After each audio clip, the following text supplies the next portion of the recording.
Hello everyone, welcome to today's session on unsupervised learning. Unsupervised learning एक ऐसी machine learning technique है जो label data के बिना काम करती है। मतलब यहाँ हमें डेटा के इनपुट आउटपुट पेयर्स नहीं दिए जाते और मॉडल का काम होता है डेटा के हिडन पैटर्न्स या स्ट्रक्चर को समझना। ये अल्गोरिदम्स मोस्टली क्लस्टरिंग और डायमेंशनलिटी रिडक्शन के लिए यूज होते हैं। अब हम इसके कुछ रियल वर्ल्ड एग्जाम्पल देखते हैं। ठीक है, तो इसमें जो डायग्राम दिखाई दे रही है, तो यहाँ पर देखो कुछ रॉ डेटा दिया हुआ है। रॉ डेटा यहाँ पर एनिमल्स दिए हैं 3 और यहाँ पर जो एनिमल्स है उसके हिसाब से उसे बताना है कि ये कौन से कैटेगरीज में आता है। ठीक है, तो हमने जब सुपरवाइज लर्निंग देखी थी, तो सुपरवाइज लर्निंग में यहाँ पर दिया होता कि ये एलिफेंट है, ये कैमल है। ठीक है, तो बट यहाँ पर जो है लेबल दिए नहीं है। मतलब यहाँ पर जो अनसुपरवाइज लर्निंग है इसके साथ सिर्फ आउटपुट इनपुट दिया होता है। आउटपुट या फिर उसे हम लेबल कहते हैं, लेबल दिए नहीं होते। तो ये क्या करता है, इंटरप्रिटेशन करता है। उसके बाद अल्गोरिदम्स कौन सा यूज करता है और उसके हिसाब से अल्गोरिदम जैसा लगेगा उसके हिसाब से वो अल्गोरिदम चॉइस करता है। उसके बाद मॉडल क्रिएट करता है और प्रोसेसिंग के बाद वो हमें आउटपुट देता है कि इस कैटेगरी में ये आता है। ठीक है, तो ये साइज शेप वगैरह इसके हिसाब से वो क्या कर देता है, वहां पर क्लस्टरिंग मतलब जो भी क्लासिफिकेशन है वो कर देता है। ठीक है, तो ये हो गया हमारा अनसुपरवाइज लर्निंग का एग्जाम्पल। की कैरेक्टरिस्टिक्स, तो कुछ की कैरेक्टरिस्टिक्स है कि मतलब नो लेबल्स। अब यहाँ पर जो ये मैंने बताया कि अब यहाँ पर लेबल्स नहीं दिए होते। ठीक है, जैसे कि हमारे पास सुपरवाइज लर्निंग में लेबल दिए होते हैं। ठीक है, कि जैसे एलिफेंट है तो एलिफेंट के लिए वो लेबल देगा, बट यहाँ पर लेबल नहीं होता। ठीक है, और तो हमें क्या करना है, पैटर्न और स्ट्रक्चर को फाइंड आउट करना होता है। उसके बाद वो डेटा एक्सप्लोरेशन करके हमें आउटपुट देता है। ठीक है, तर it is often use for exploratory analysis, clustering and dimensionality reduction के लिए ये ज्यादातर यूज होता है। उसके बाद आते हैं हमारे कॉमन यूज होने वाले अल्गोरिदम्स कौन से होते हैं अनसुपरवाइज लर्निंग में। ठीक है, तो पहला होता है क्लस्टरिंग, दूसरा होता है डायमेंशनलिटी रिडक्शन। क्लस्टरिंग यहाँ हम डेटा को ग्रुप या क्लस्टर में डिवाइड करते हैं बेस्ड ऑन सिमिलैरिटीज। ठीक है, अब जो यहाँ पर एग्जाम्पल दिया है, ठीक है, तो ये क्या करेगा क्लस्टरिंग में कि सिमिलैरिटीज, बेस्ड ऑन सिमिलैरिटीज वो क्या करेगा, एक डेटा को डिवाइड करेगा, इसमें अलग, ये दोनों के लिए अलग, ये दोनों के लिए अलग। तो एक ऐसा ही क्लस्टरिंग के लिए यूज हो जाता है। ठीक है, तो डायमेंशनलिटी रिडक्शन क्या करता है, जब डेटा बहुत हाई डायमेंशनल होता है हमारे पास, हम उनका साइज रिड्यूस करते हैं while keeping the most important information. For example हमें विजुअलाइजेशन करना है कॉम्प्लेक्स डेटा का, मतलब कॉम्प्लेक्स डेटा को 2D या फिर 3D पॉइंट्स में दिखाने के लिए हम यहाँ पर डायमेंशनलिटी रिडक्शन का यूज करते हैं। ठीक है, तो जो हमारा पहला था क्लस्टरिंग। क्लस्टरिंग में 3 अल्गोरिदम्स आते हैं। पहला जो है वो है के मीन्स क्लस्टरिंग। अब के मीन क्लस्टरिंग एक पॉपुलर क्लस्टरिंग एल्गोरिदम है। इसका काम है कि डेटा पॉइंट्स को के क्लस्टर में डिवाइड करना।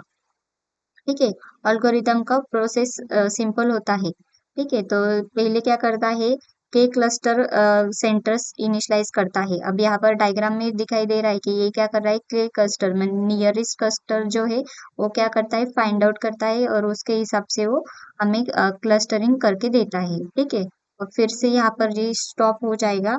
हर डेटा पॉइंट्स को उनके नियरेस्ट क्लस्टर सेंटर्स असाइन किए जाते हैं। ठीक है, तो ये नियरेस्ट क्लस्टर सेंटर असाइन किए हैं, तो इधर भी नियरेस्ट क्लस्टर जो है असाइन करने के बाद वो डायरेक्टली यहाँ पर वर्क हो रहा है।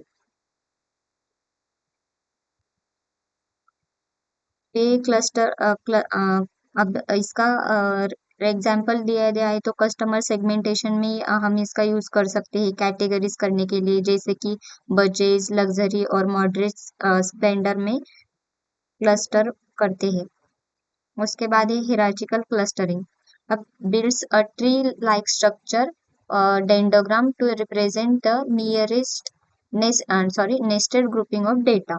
मतलब कि हिरार्चिकल क्लस्टरिंग एक ट्री लाइक स्ट्रक्चर क्रिएट करता है जिसे हम डेंडोग्राम कहते हैं। ठीक है, तो इसमें दो अप्रोच होते हैं, एक होता है अग्लोमेटिव और होता है डाइवर्सिव। अब अग्लोमेटिव मतलब कि वो जो बॉटम टू अप अप्रोच देता है, और डाइवर्सिटी का टॉप टू डाउन अप्रोच देता है। ठीक है, अब यहाँ पर देखो इस डायग्राम में हम दिखाई दे रहा है कि ये क्या कर रहा है। अब दो पॉइंट्स को दो पॉइंट्स को ऐसे डिवाइड कर देता है, मतलब दो दो पॉइंट्स जो होते हैं वो ले लेता है और उसके हिसाब से यहाँ पर डेंडोग्राम क्रिएट करता जा रहा है। ठीक है, तो ये कॉलम्स वगैरह दिख रहे हैं, तो ये क्या 5 और 6 को लिया, फिर उसके नियरेस्ट लिया, फिर उसके बाद उसका नियरेस्ट ये दोनों को लेगा, फिर ये दोनों को लेगा। ठीक है, उसके बाद अभी P3 को और C2 को लेगा और ये दोनों को अब लेगा और फाइनल में हमें जो है वो ऐसा डेंडोग्राम क्रिएट हो जाता है। तो ये क्या हिरार्चिकल क्लस्टरिंग फॉलो करता है। ठीक है, अब यहाँ से टॉप टू बॉटम हो गया है, तो टॉप टू बॉटम को हम डाइवर्सिव कहते हैं। जब हम फाइंड आउट नीचे से करते हैं, ठीक है, तो नीचे से फाइंड आउट करते हैं तब हमको कहता है हमें अग्लोमेटिव। Type A DB-scan. DB stands for the density-based spatial clustering of applications. Identifies the dense region in the dataset and forms a cluster based on the density. मतलब DB scan एक density based clustering algorithm है जो कि points को cluster में group करता है based on density, यानी उनके आसपास कितने पॉइंट्स है ये अल्गोरिदम्स फाइंड आउट करके वो देता है हमें। ठीक है, और ये जो है ये अल्गोरिदम है स्पेशली यूजफुल होता है आपको डेटा में आउटलायर्स या नॉइस होते हैं उनके लिए यूज होता है। ठीक है, तो यहाँ पर जो डायग्राम दी है आप देख सकते हैं इसमें कि सबसे पहले हर पॉइंट्स के आसपास चेक किया जा रहा है कि क्या वो डेटा पॉइंट्स अपने इप्सिलॉन के रेडियस में कम से कम पॉइंट्स के साथ वर्क कर रहा है कि नहीं। उसके बाद अगर हाथ वर्क कर रहा है तो वो पॉइंट से कोर पॉइंट्स बन जाते हैं। फिर इस कोर पॉइंट्स के आसपास जितने भी पॉइंट्स है उन्हें क्लस्टर में ऐड किया जाता है। तो अगर किसी पॉइंट्स के आसपास वो और कोई और कोर पॉइंट्स नहीं है तो बॉर्डर पॉइंट या नॉइज बना सकता है। ठीक है, तो यहाँ पर देखो आइडेंटिफाई हो रहा है, उसके बाद contract this people that far from the everyone. अब जो फार है और नियर है उसके हिसाब से वो हमें दे रहा है। ठीक है, उसके बाद आता है हमें हमारा जो दूसरा पॉइंट है अनसुपरवाइज्ड में डायमेंशनलिटी रिडक्शन। ठीक है, तो डायमेंशनलिटी रिडक्शन में हम दो अल्गोरिदम्स यूज करते हैं यहाँ पर। पहला होता है PCA, that stand for principal component analysis. PCA का गोल होता है डेटा का वेरिएंस को कैप्चर करना और उसे डायमेंशनलिटी रिड्यूस करना। इसका प्रोसेस है इसके प्रोसेस हम क्या कर सकते हैं इसमें। पहले तो हमें डेटा को नॉर्मलाइज करना पड़ता है, उसके बाद अ, हमें जो वेरिएंस है वो कैलकुलेट करना पड़ता है। ठीक है, based on the principal.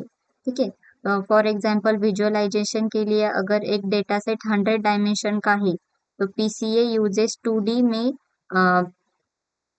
PCA उसे 2D में रिड्यूस कर सकता है ताकि हम डेटा पैटर्न्स को इजीली विजुअलाइज कर सके। उसके बाद आता है हमारा T distributed stochastic neighbor embedding, मतलब TSEN।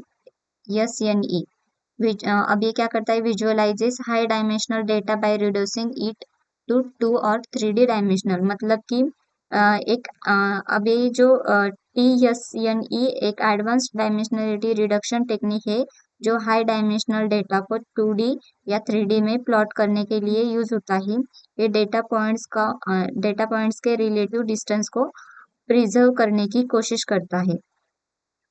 तो ये होते हैं हमारे अनसुपरवाइज लर्निंग और अनसुपरवाइज लर्निंग के अल्गोरिदम्स। तो अनसुपरवाइज लर्निंग एक पावरफुल टूल है जो अनलेबल डेटा के पैटर्न्स को डिस्कवर करता है। क्लस्टरिंग और डायमेंशनलिटी रिडक्शन के एग्जाम्पल समझने के बाद आप इन अल्गोरिदम को रियल वर्ल्ड प्रॉब्लम सॉल्व कर सकते हैं। ठीक है, तो आज का लेक्चर यहाँ पर ही हम स्टार्ट